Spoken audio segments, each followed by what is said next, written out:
Hello to the Art of World Building podcast, episode number 10. Today's topic is how to create Undead. This includes talking about whether you should do it at all, how to classify them, and how their origins affect them. This material and more is discussed in Chapter 7 of Creating Life, Volume 1 in the Art of World Building book series. Do you want practical advice on how to build better worlds faster and have more fun doing it? The Art of World Building book series, website, blog, and podcast will make your worlds beat the competition.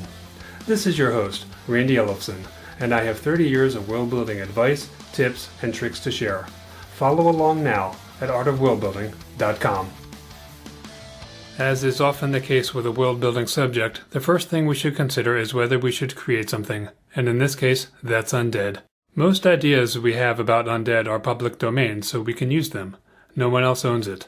This is true of vampires, zombies, ghosts, skeletons, and more. While all of those are public domain, there might be an idea that you want to use and you're not sure, in which case you should just Google it. If it is public domain, then you can use it, but if it's not, you're going to have to make some alterations if you want to do something similar. Remember my rule of 3. Make at least 3 important changes to an analog so that no one realizes what it is. This will also reduce your risk of being accused of plagiarism. Remember that these 3 or more changes should be significant and not something as trivial as a color. That said, we can change basic appearance and its origins, not to mention the most important thing, which is its behavior. One thing about these standard ideas is that they are widely accepted and no one is going to roll your eyes that you are yet another person using them. There is arguably less expectation for new undead types from the public. On the other hand, in science fiction, we tend to expect new species and races. And why do we have that expectation? Well, if the story is not connected to Earth in any way, then we're only going to have humans and probably other species. Even if the story is connected to Earth, but people are traveling very far from home, as is often the case with Star Trek, then we're going to expect them to encounter new life forms. By contrast, the expectation for undead seems to be almost universal. The primary reason for this might be simply that most people don't invent undead. On the other hand, a show like Star Trek so often has a new species to the point where it's almost like a species of the week kind of thing, almost like the X-Files had the monster of the week sort of thing going on, that we just expect it. In the end, I think that we are pleasantly surprised when someone shows us a new type of undead. Maybe more of us should do that. And learning how to do it well is the goal of this podcast episode and the following one that will continue the subject. Since there is no backlash to using existing undead, you should do this unless you have a good reason not to. Inventing anything takes time and effort that may be better spent on storycraft, for example. But the most important decision point is really whether you have an idea or not, because if you don't have one, then what's the point? You should also think about how you are going to use this undead in your work. If you're thinking of a ghost that's going to do typical ghost behavior as we have invented that behavior, then you might as well just use a standard ghost. You could call it something else and this is fine, but when doing so, you may want to have given it a property that is unexpected. This could be its appearance or behavior. There is a direct correlation between how many changes we make and whether we give it a new name. The more changes we make, the more we justify a new name. On the other hand, if we make almost no changes and we give it a new name, that may actually be off-putting to some people. We might get their hopes up that this is a new, interesting thing, and then it's just something that they've already seen before. In other words, it can cause a backlash.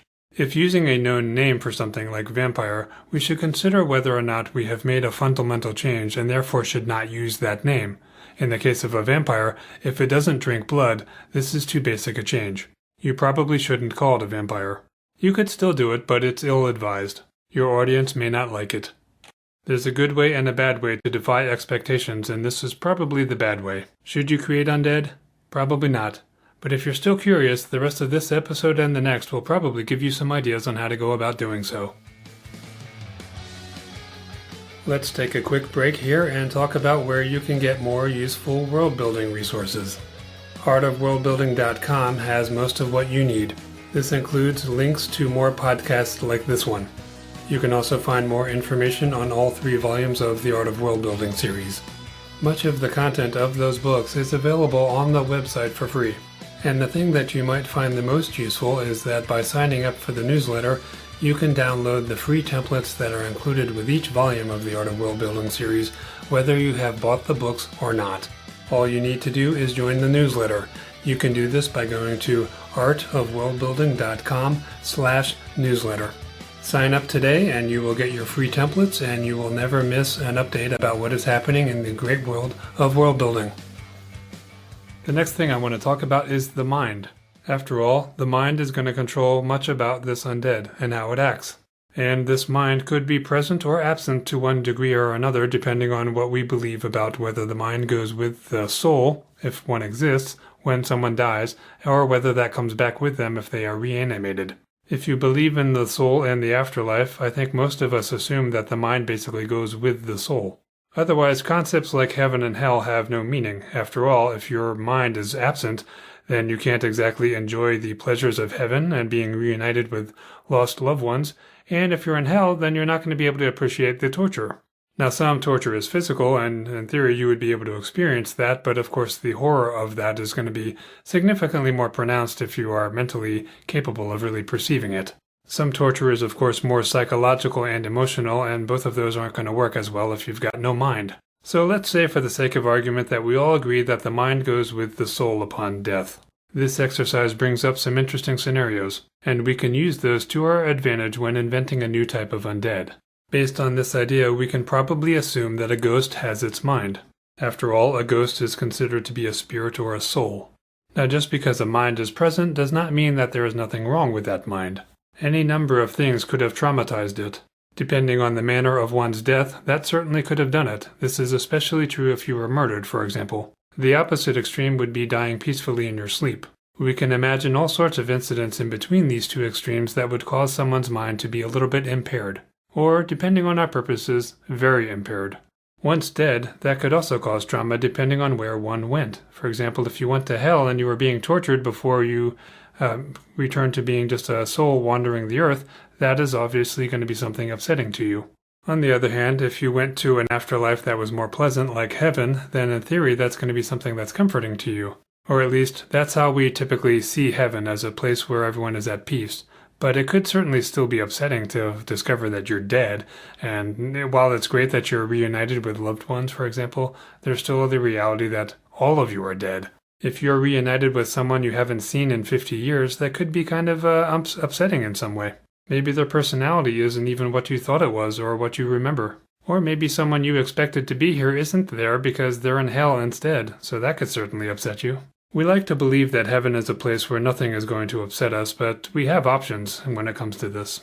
The basic idea here is that the time that one is not alive or undead could also be a period of in-between time that is also upsetting and has altered the mind in some way.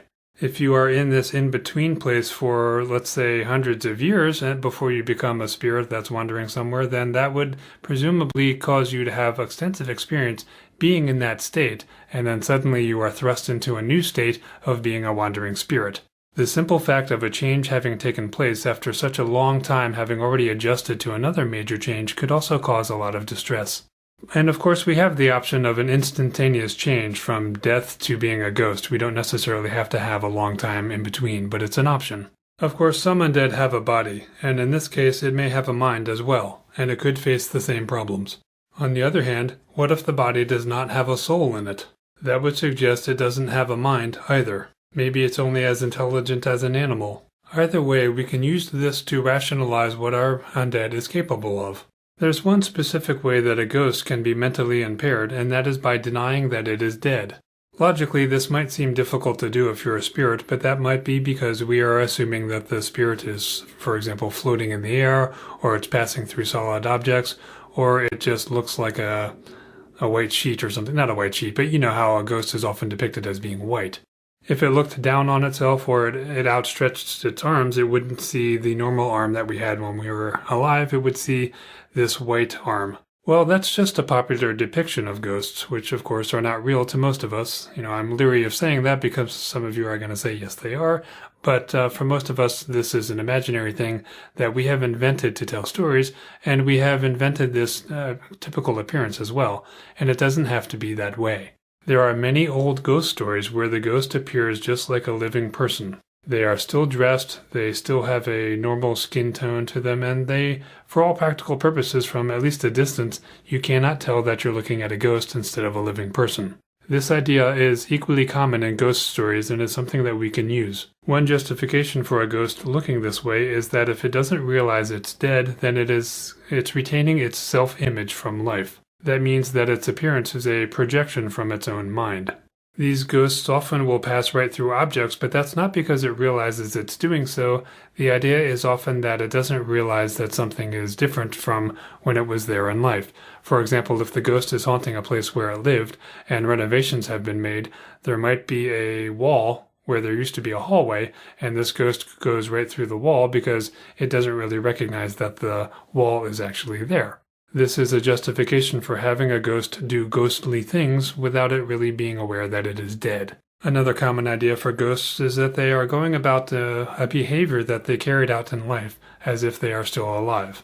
The big problem with inventing a ghost that does this is that we are not inventing a ghost that does this. It's a common idea. Such a ghost may not be tormented by the fact that it is dead because, of course, it is in denial that it's dead. Or maybe it's going about these repeated behaviors to prove to itself that it's still alive. Regardless, what this demonstrates is that something is not quite right about this ghost's mind. It is mentally impaired. A ghost may be well aware that it is dead and behave in a very different fashion while also having a different projection of its self-image. Maybe we are implying something about the ghost's mind when we show what it looks like. A particularly cunning ghost might even use that as a way of fooling people. If I was a tormented ghost who wanted to wreak havoc on the living, I might initially present myself in a peaceful manner and with my body image reflecting that I think I'm still alive before surprising somebody. If you decide to invent a new type of undead, give some serious thought to its mental capability. For those of you who support crowdfunding, I am on the Patreon site and would appreciate any support you can lend. Think about whether you're benefiting from this podcast or the Art of World Building blog and website, and consider supporting the effort to spread the word far and wide. Your support could help a budding world builder create an awesome world that you become a huge fan of. This podcast and related items are my way of giving back to the fantasy, sci-fi, movie, and gaming industries that I love so much. You can give back too by helping to fund the effort. When the next Tolkien or George R.R. Martin shows up, you can tell yourself, I helped them do that. Your support can be just $1 a month to the cause. Higher levels of support get you increasingly cool things, such as PDF transcripts of this podcast, free MP3s, including unreleased music, free ebooks and short stories, bookmarks, and even signed copies of books and CDs of my music. Many of these are unavailable to the public. Just go to artofworldbuilding.com/patron. You can also just go to the homepage and click the big icon for this. Please note that patron is spelled a little bit weird. It's Patreon. Support great world building today. Let's talk about classifying undead. The first choice we should make is whether it has a body or not. If it does have a body, the word undead is most often used, and this implies that it has a body that is animated once again. If there's no body, it's usually called a spirit or ghost. For the rest of this episode and the next, we're going to use the word spirits to mean it has no body.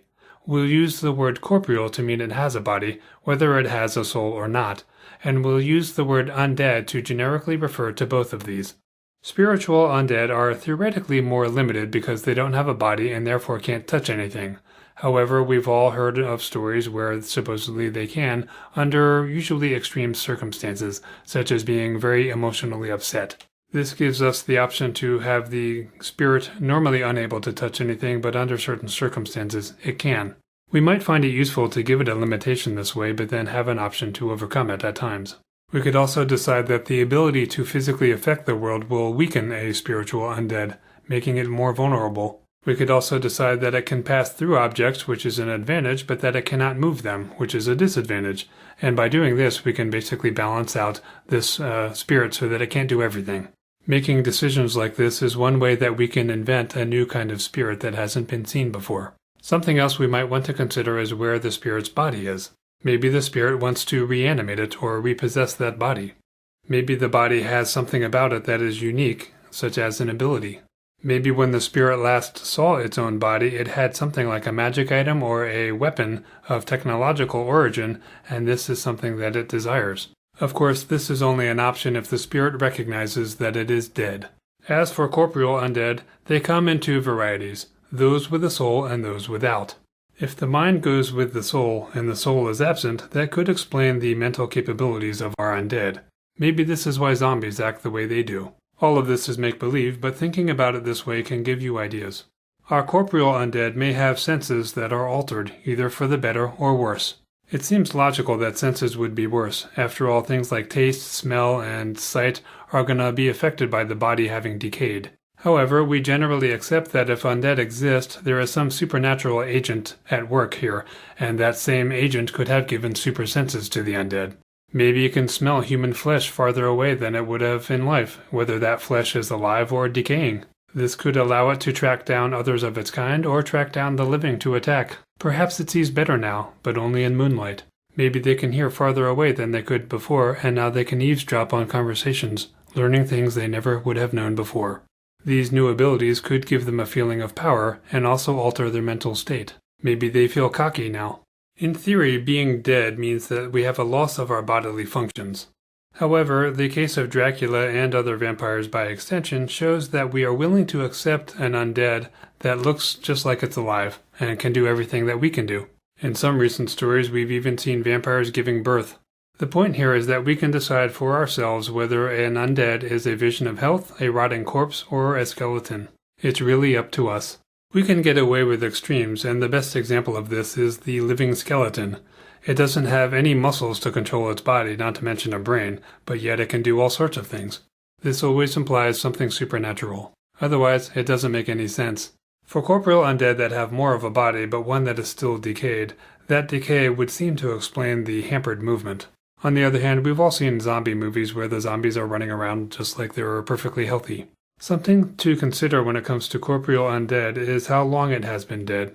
There's a tendency to assume that the longer something is dead, the more it has decayed, but that really doesn't have anything to do with it. The exposure to air and the amount of water in the soil around it is partly responsible for how fast something decays. We don't want to get too technical about it, but something could be dead for 1,000 years and look relatively well preserved. On the other hand, something could be dead and exposed to the elements for only a few years and be a bare skeleton. Try not to fall into this trap of thinking that the age of a corporeal undead has something to do with its appearance. I think this is actually good news for us as world builders because it gives us a little more freedom to just decide something is the way it is, and that's kind of all there is to it. No one's expecting us to explain the level of aridity in the soil, for example. While we don't have to justify it, bear in mind that some people will probably try to call us out anyway and say, well, that doesn't make any sense, and we will know better, but we do run the risk of that kind of reaction from people who think that they know everything. Let's talk a little bit about non-sentient undead. What do I mean by that? Plants and animals. If you're thinking that an undead plant doesn't seem very terrifying, I kind of agree with you on that one. On the other hand, most of us have seen the Lord of the Rings and the Ents, which are giant trees that can walk and talk and do other things, so there's no reason one of them can't be turned into undead. If it was once alive, it can once be dead, and if it can be dead, it can be undead. Most of us think that plants don't have a soul, which means that spiritual undead are not an option.